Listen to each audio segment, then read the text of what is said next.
Мен ажырасқанмын. Бірінші күйеуімнен ол баладан бас тартқан еді. 15 жыл дегенде іздеп жатыр. Мен араласуына қарсымын. Менікі дұрыс па дейді.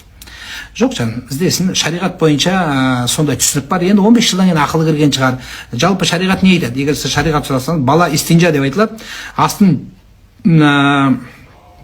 Асты жағын жууға баланың мүмкіншілігі жеткен кезде, енді әр балаға әр түрлі, сонда 15 жаста балиғат жасын. Егер шын балында сізді жамандамаса, одан кейін осы жерде осы бір қосымша айтып кетейін.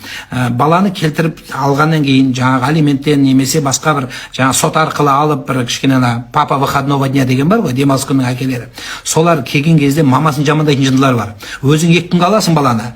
2 күн алғаннан кейін сенің мамаң жезөкше болған, сенің мамаң бүйткен деп, содан кейін мамалар да сенің папаң предатель, бізді тастап кеткен деп баланы жынды қылмасаңыздаршы, бір нормальный қазақтың баласын неге тәрбиелеп бермейсіз?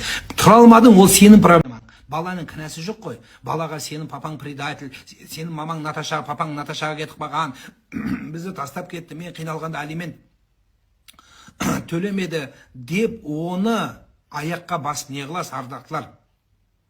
Кетті ғой, кетті. Енді тұра алмадыңыз. Қажет не оның?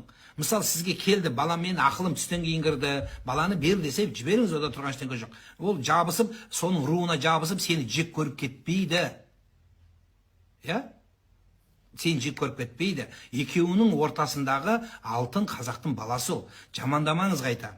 Алдыңызға қайтып келеді. Не қыласыз соны жамандап? Тұра алмадыңыз, ол сіздің проблема. Баланы ортаға қоймаңыздар ешқашан. Содан кейін балалармен шепкі әйел кісілерге қатысты ол көбінесе. Әйел кісілер бір нәрсе болса балаларды қайрап салу, перзенттерді әкесіне қайрап салмаңыздар. Мейлі ол әкесі ұрсын сені, мейлі жаманшылық жасасын, мейлі одан ары болып кетсін, жамандамаңыз. Болмады деп сөзді кесіп қойыңыз, жақсы болады. Сіз жақсы адам жаманшылықты қарамайды деген сөз бар. Енді ол ондай болған, әсіресе еркектер де сондай түсіп кеткендер бар. Сенің мамаң осындай болып кеткен. Енді өзің бір күн қаласың сотпенен. Соны алған кезде баланы жынды қыласың одан бетер. Ладно, сен жындысың, ең болмаса балаң жынды болмасын да енді.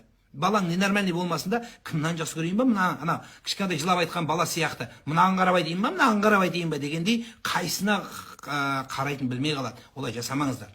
Тұра алмадың бол, баланы жақсы мағынаға үйретіңіздер. Сол жақсы болады. Баланың келешегіне балта шаппаңыздар. Ертең бәрібір сен қанша жек көрсең де, Құдай әкесіне деген махаббат салып қойса, оның ісің бәрі босқа кетеді.